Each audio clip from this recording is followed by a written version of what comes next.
Welcome to this week's HopeCast.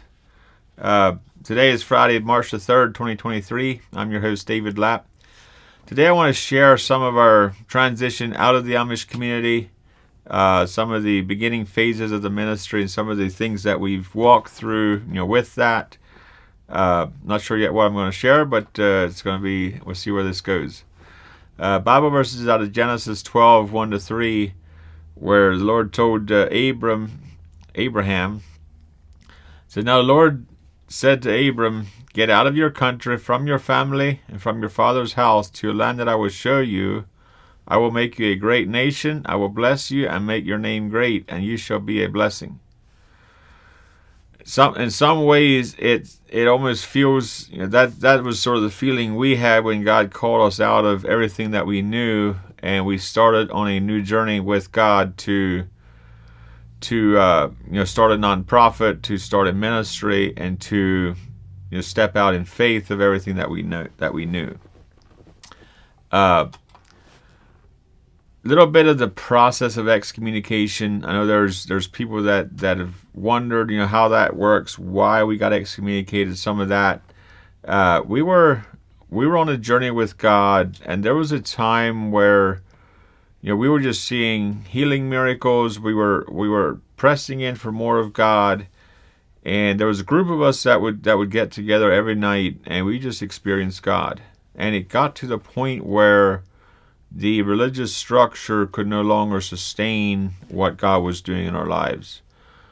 Looking back, it was there were things we could have done differently, yes, and there's ways that we probably would do things differently. We could do it over.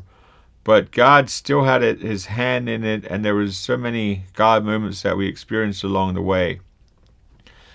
After we were excommunicated, let me step back. One of the things, with excommunication, people ask, what does that mean?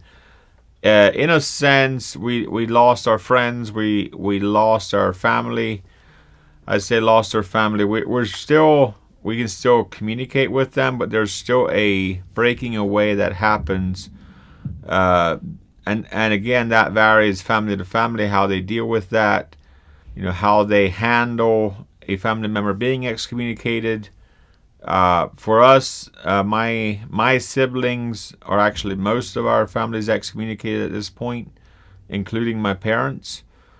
We have a sister that's still with the Old Order Church in Wayne County, Indiana area, and my wife's family are all with the Old Order Church yet.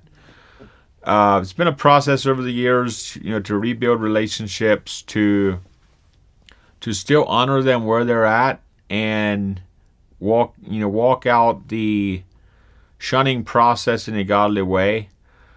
Looking back, there's so many God moments along the way where God brought us to a point where we had to decide if we're going to stand on what we believe is right, or if we're going to give in to what the church was requiring of us. That was over the excommunication process, and we just couldn't in good conscience go along with what was being required of us. But one thing that we determined in our hearts early on is that we would always be respectful to our family and to the people that have wronged us. That has been a challenge for, over the years, but it's something we're very grateful that God allowed us to walk through, helped us to overcome, and, being able to reach back to our community. We have a lot of friends that we still reach back to in that community that excommunicated us, but they don't understand where things are at, and it's an opportunity for us to just share what God's doing in our lives. As far as my in-laws, my wife's family, we have a lot of very good relationships with them at this point. It was a process, a journey to walk through, but we were able to honor them in the process, even though we had very differing views of what life looks like. And walking through the transition period has been an interesting journey. After we were excommunicated, we moved back to Pennsylvania. We had been living in Indiana at the time. And we started out with Light of Hope Ministries more as a counseling ministry. Out of that, we had a need, within our group for food. And Aaron Fisher started helping at an outreach to give away food. When Light of Hope Ministries started back in 2006, we had 5 families that had just come out of the Amish. There was 4 of us siblings, and then Aaron Fisher, which was a brother-in-law to my brother Jake. And we determined that we want to go on a journey with God, and there was times, we were just seeking God of what He wants us to do. And at that point, we chose to live in community as one entity, if you will, where we were accountable to each other about what we do with our time, with our money. We had one bank account that we shared with the 5 families.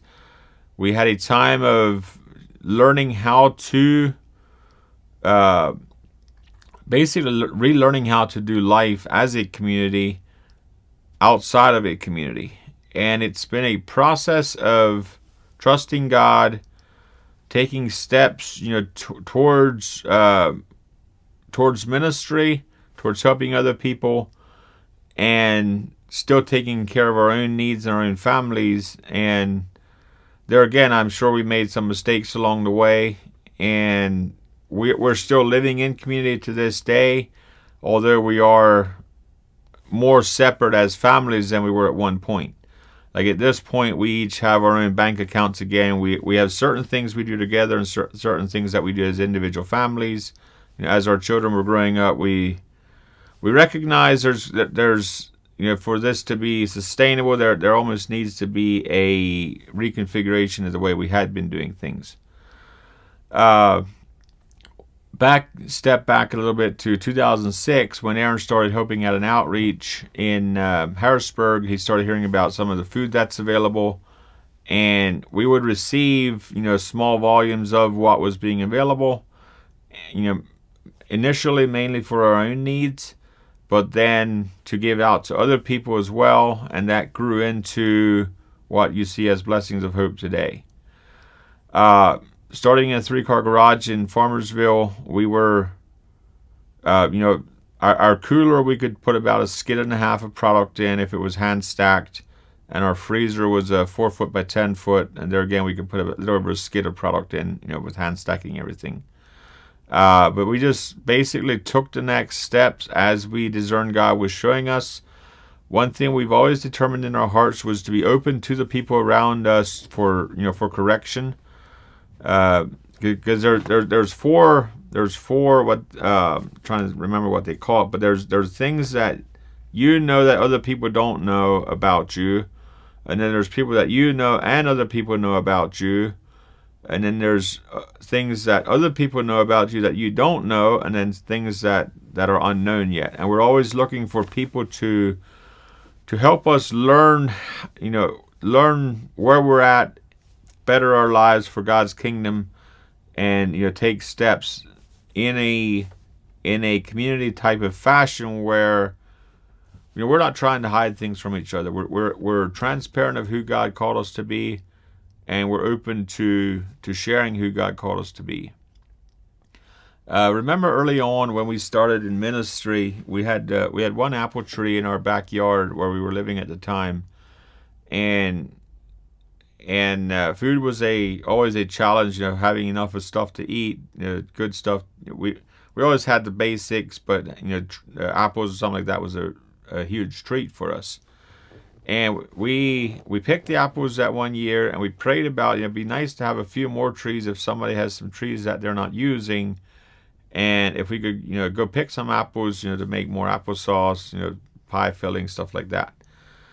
The next day, Aaron was at a prayer breakfast, and somebody brought up at the breakfast that there's an orchard going in next to his house, 14 acres, I think it was 14 acres of apples, and there's nobody picking these apples. A developer had bought the orchard, putting in a development, and nobody was picking the apples.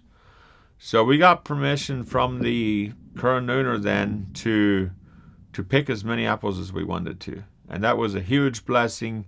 We made apple cider, apple butter, apple pie filling, dried apples. We had so many apple ideas that winter that it was a huge blessing from God. Moving on from our 3-car garage, 2010 we moved into our first warehouse in Ephrata. It was a 3,600 square foot room, and we would bring in a few pallets a week. We would move a few pallets a week out, and over that time is when Aaron committed to packing 7 boxes a week for a local pastor. And at that time it would usually take all day to pack 7 boxes. And finding enough of food, finding a nice variety of food to put in the boxes, and that grew into we outgrew that warehouse. I think it was 2013 we sent out our first semi-truckload of food to a Native American reservation in Minnesota, and it was about a 3-month ordeal to get this truckload of food together. To find the food, to bring it in, to stage it, repack it, stack it. And at that point, we were probably packing 50 to 70 boxes a day, on top of that truckload. So that played into the whole the whole need. Actually, I think that might have been 2012. I'm not exactly sure on the year on that, but I remember it was a pretty big deal.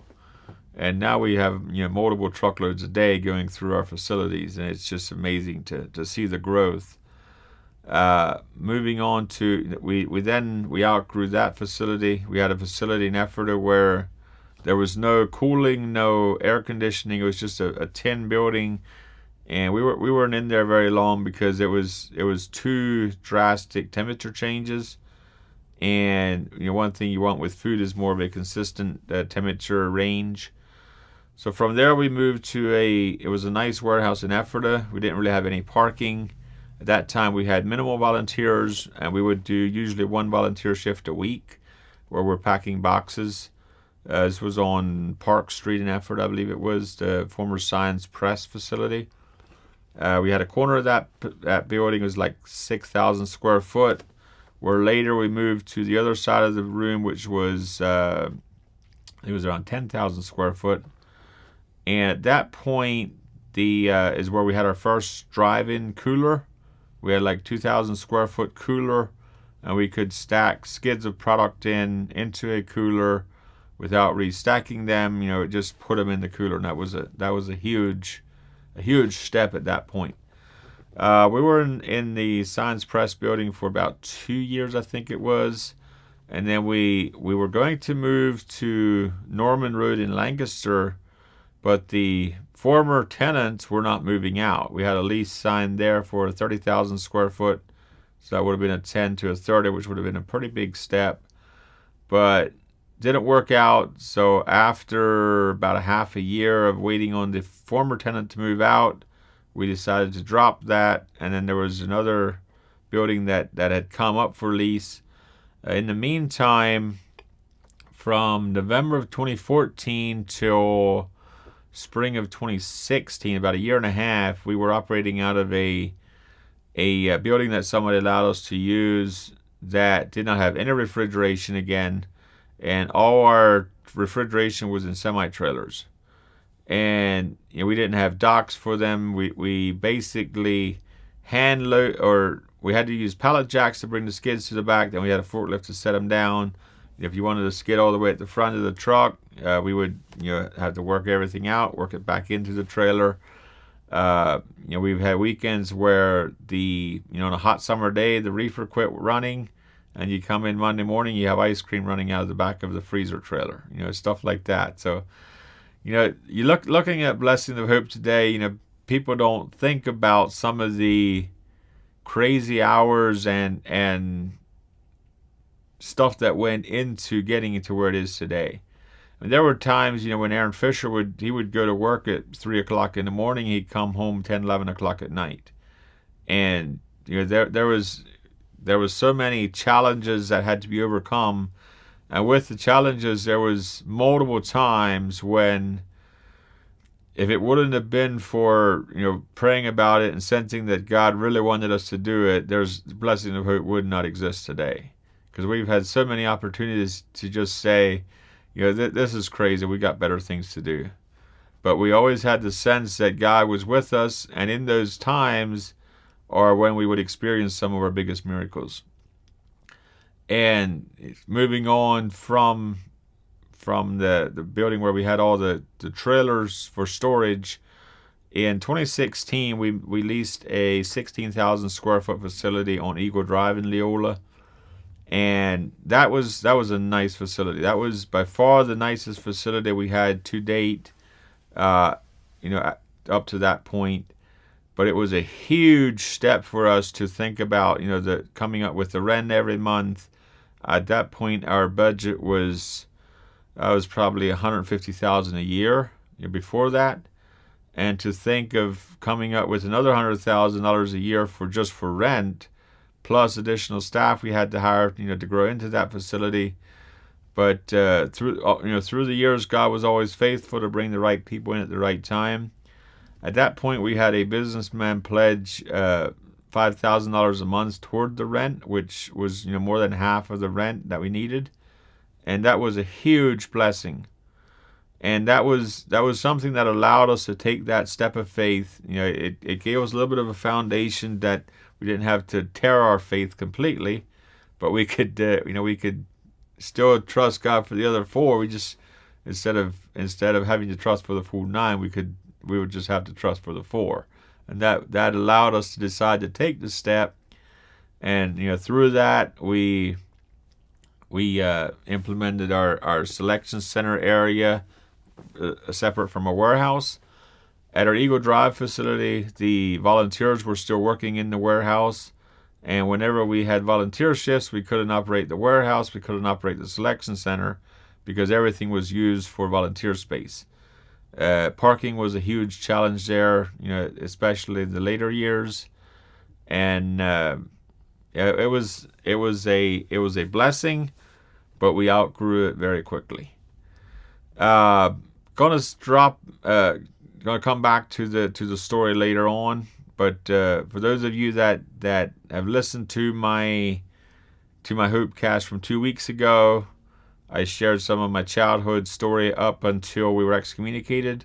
Today I picked up from where we were excommunicated up until Eagle Drive, and then at some point I want to share after we moved away from Eagle Drive till current. So I'm not sure yet when I'll do that, but just wanted to give a little bit of backstory of where we came from, and what some of the opportunities and challenges that God has walked with us through in the last 15 years. The quote for today is, "There was never a night or problem that could defeat sunrise or hope," by Bernard Williams. So if you think about it, one thing that we're promised is nighttime and daytime and nighttime, seed time and harvest. And God is faithful to his promises.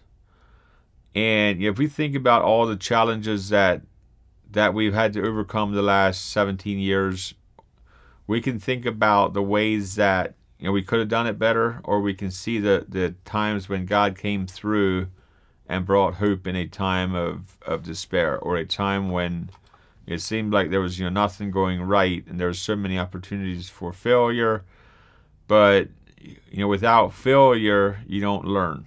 Without trying something, you don't know what's going to work. So thank you to everybody who prayed for us over the years. Thank you for everybody who contributed towards the mission and helped us get to where it is today. Thank you for joining me today on HopeCast. I'm David Lapp, your host, and also the CEO at Blessings of Hope. To learn more about Blessings of Hope, you can check out our website, blessingsofhope.com. God bless you, and remember, you can bring hope to the people that you meet every day.